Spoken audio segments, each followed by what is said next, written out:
This is Matthew McConaughey. Natalie Portman. James Patterson. Michael Ian Black. And you are listening to Five Questions with Dan Schawbel.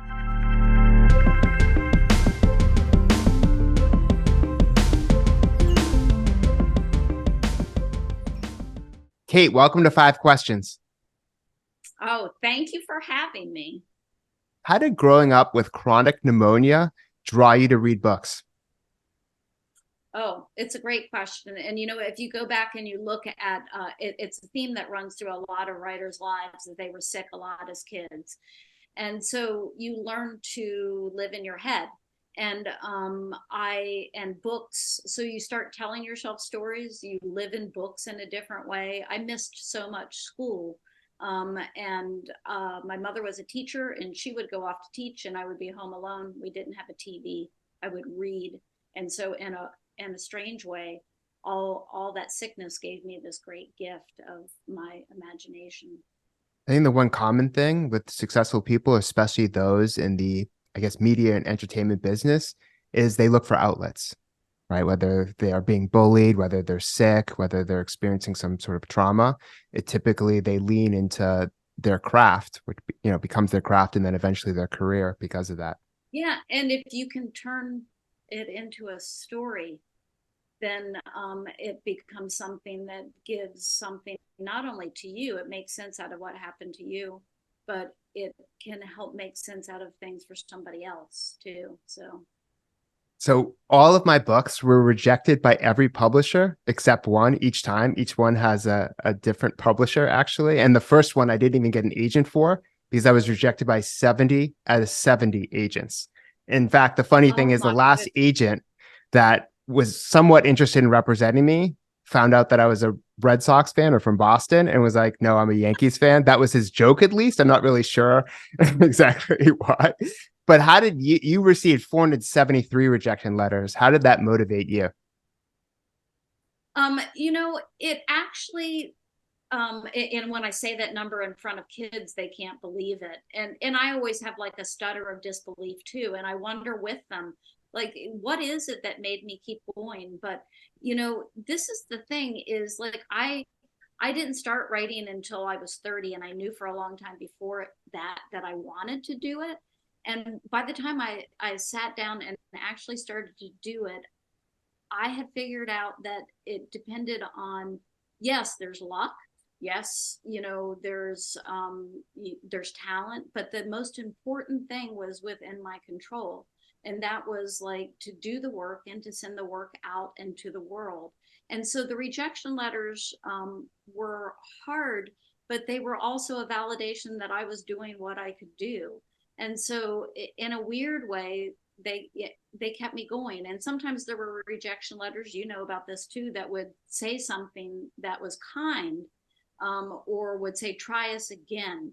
And that was enough. And so it's just like, I knew that there was one thing I could control, doing the work, sending the work out. And I just wasn't going to give up. Yeah, you make your own luck. And I just remember, especially in the last book, it was like, oh, you need to redo the proposal again. And because you're really dealing with people who are used to, maybe publishing the same sort of book. Like I always remember, it's like, so-and-so wrote this book. Do you want to write the derivative of that book? But if you don't, then you have to keep on finding kind of a publisher or tweaking it until somebody, is interested. And today's world is actually, as very different, a lot more self-publishing. I think over 1 million books are published a year. And that's not all just, the big five or whatnot. It's very different with all the writing that gets online and newsletters and social media. So, it's, there are definitely opportunities for people now that might not have existed, decades ago. Absolutely. I mean, I was dropping manuscripts in a mailbox, and then they were coming back with, printed rejection letters, which, let's just take a moment to say, even though it's 5 questions, I had a dartboard. And I would put the rejection letters up on the dartboard and throw at them until I felt better. And then I would package up the story and send it back out. Yeah. How have you been able to observe the world through the eyes of children, even as an adult? This is a tough one always for me to answer because it's taken me a long time to figure out that it didn't fully solidify until I heard an interview with the children's writer Beverly Cleary. And she talked about how, I think she said the 10-year-old, for me, it's kind of an 8-year-old, and she tapped her chest, goes right here, right on the surface for her. I don't think it's that way for everybody. It's that way for me. I don't have to imagine my way back into what it was like to be that age. For whatever reason, that kid is front and center with me. And part of the reason I think that that I write stories, I don't, people ask, do you check, your stories with kids to make sure that they're right? Or it's like, no, the kid is right here. I love I that. write for that kid. That makes a lot of sense. And speaking of books and you writing books for children, what can children take away from your new book, The Puppets of Spelhorst?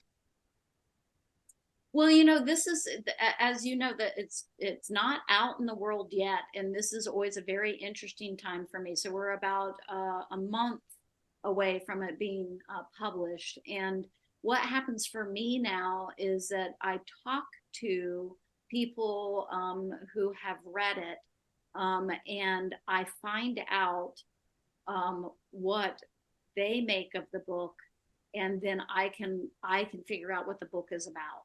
So I'm doing those pre-interviews with good readers who have then told me, and so I hope that from the talks that I've had with pre-interviews, that the kids and adults too will like maybe walk away feeling empowered to tell their own story and empowered to dream. That's what I hope. And I wouldn't have known that without talking to all the readers who have talked to me about it. So Yeah, it's like a you've read focus it. group. Yeah, and Yeah. even in movies, they do screeners. So they get a sense of how Right. audiences are reacting. So that does happen in publishing. I mean, for nonfiction books, it didn't, I never went through that part of the process, but maybe it's more common for kind of children's Well, or and fiction. it is also that thing where I write kind of I write without an outline. I don't know what's going to happen, and I don't always understand the themes of a book until I get to this part where I've talked to these people who have read it, and together they point out the themes to me. I mean, it reminds me of the very first time that I went to talk to a group of kids for a school visit for the very first book, and the teacher said to the kids, okay, here's the person who wrote this book, now we're going to talk about the themes in this book. And I stood up in front of those kids and I thought, oh no, I have no idea what the themes are. How are we going to talk about it? And the teacher and the kids shouted out the themes, and that was the first time I understood that I didn't know what was going on in the story as much as a reader did. Definitely. And what's your best piece of career advice? My best piece of career advice. For me, it is to make a deal with yourself about how you're going to do the work, because it is really, really easy to dream, but you have to put some kind of work behind the dream.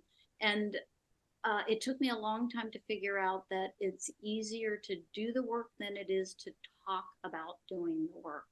And that is that once I had that epiphany, that it's, when you have a big dream and you're telling everybody what your dream is and you want to do it, and it's exhausting to talk about it all the time and not to be actually doing it. So it's easier to do the work than it is not to do the work. That's my best piece of career advice. And a lot of authors will say, oh, I'll write 10 pages a day, or they'll challenge themselves like that. And I always wonder too, because when I was writing my last book in New York, I had like a writers group, and everyone's like, oh, well, if you talk about what you're going to be doing, that it makes you more accountable, because you never want to go back to those people and say, hey, I didn't follow through on that. Right. And, it's funny because you would think that it was almost 10 years for me of me talking and telling everybody that I was doing it and not doing it. And you think I would have been mortified. but and kids will sometimes say to me, do you regret all that wasted time? And it's like, no, because by the time I sat down to do it, I had gotten to that previous, like I knew that it was entirely up to me whether or not I kept on going. So Well, that's great advice, and thank you so much for being on the show. it was super fun. Thanks for talking with me.